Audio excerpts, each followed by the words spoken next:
homage was given to me by the Lego Group for my participation in the Lego.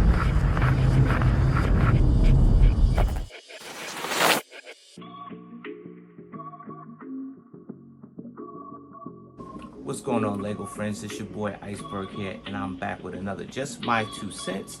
This time we're here with some Lego art. It's the Amazing Spider-Man. I'm gonna tell you, I'm gonna be a little bit biased because I am a Spider-Man fan, but I'm gonna be honest about this one. This one comes in about 2,099 pieces. Alright, we are looking at the Amazing Spider-Man, the Lego Art Edition. Man, let me tell you, the box art on this is amazing. This makes you definitely want to dive right in. As soon as I got this set, I had to open it up. I couldn't wait. Look at all the different ways you can display this thing. It is so nice. It is actually 21 inches by 16 inches. I wonder if this could actually fit inside of a shadow box. This thing is so immaculate. I can't wait to get this thing built and on my wall. It actually comes with the Listen, Build, and Relax soundtrack that you can use on your iPod system or wherever you get your music. This is so awesome. Let's open it up. Let's see what's inside. Let's do it now.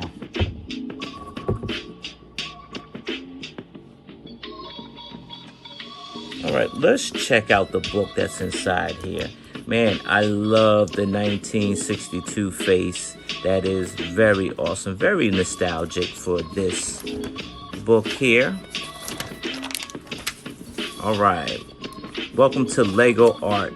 From humble roots, the pulp prints to a cultural phenomenon, the comic book genre is continuously transformed to storytelling throughout art. The innovative use of graphic design and printing techniques, complex storylines, and strong defined characters is continued to influence pop art and other media. And now, for the fans, we are taking it one step further. Create your own Spider-Man comic panel and immerse yourself in Lego art experience. P.S. Don't miss the amazing soundtrack. And this amazing soundtrack it is. It's definitely nostalgic for a young kid like myself. Applying the Ben-Day process. Did you know comic books were released between 1930s and 1980s? They were all printed with techniques inspired by Ben-Day process. A development for newspaper comic strips in 1879. By illustrator and painter Benjamin Henry Day Jr. I did not know that. The technique adds areas to colored to black and white prints by spacing grids with colored dots or lines. Oh, that is awesome. And that's almost just like mosaics, just like using mosaics. As you can see, the technique is right here. And they use that technique to actually give you the photos of each frame. See that? That is an awesome technique. That is definitely a dying technique because I don't think artists even use that anymore, or even everything is automated now and everything is CGI and you got these computer digital images now. So I think that is a very dying technique now. Along came a spider. Man, look at the comic book art. And see, like, they can take this another step further. Now, they use one comic book, and I'll show you which one they use. But they are showing you all of the possibilities that could happen with this technique that they're giving us. Now, there's our picture right here. There's our picture right here. That's pretty cool.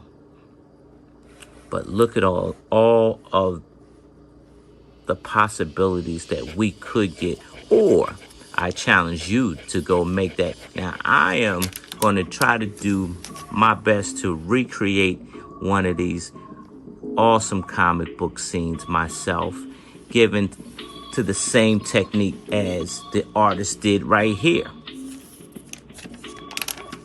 All right, let's get inside. Let's build. Here it is. We're finally done, and it is looking great in all its glory. Here's the best part about this amazing Spider-Man art that we got here. it is posable. This thing is so posable, it's ridiculous. You can move the head to the left, to the right. It's so posable. I enjoy that. You can move the hands any kind of way you wish here. The hands move. It is very, very posable.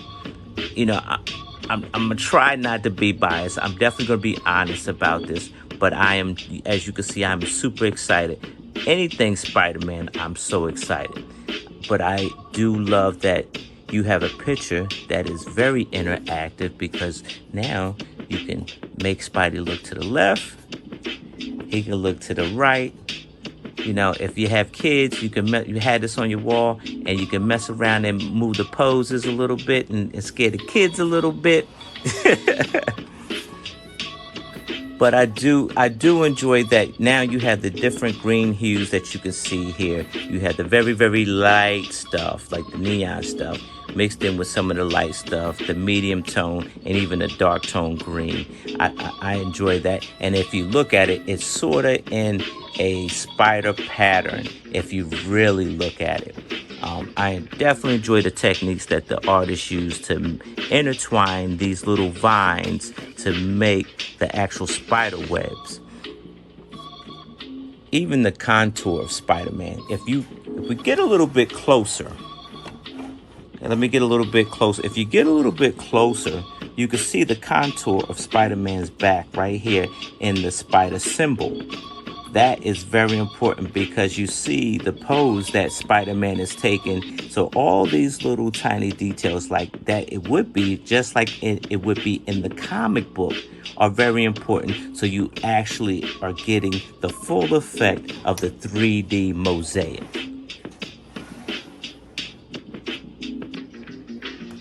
If I was to pick something that I least like about this, and it is tough, this is tough.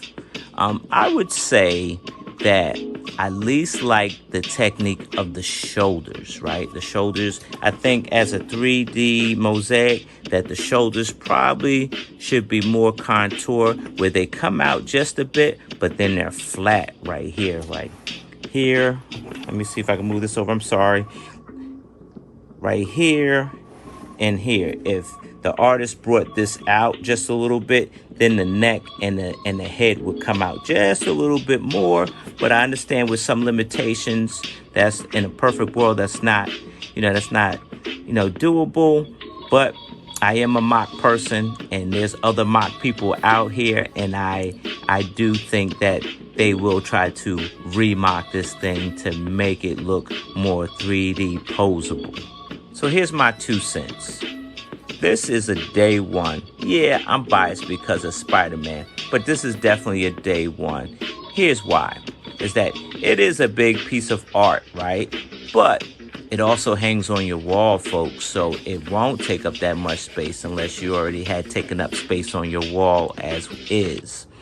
So you have an actual Lego set that is probably about maybe 2.5 inches thick, that will actually not take as much space on your tables or on your shelves. It fits on a wall, and it looks great because it's 3D, so you don't have the 2-dimensional look at all. And here's another great part, is that I said before, is that it's posable, so my Spidey won't look like your Spidey, because I'll pose my Spidey different than your Spidey. Have a great web slinging day, everyone.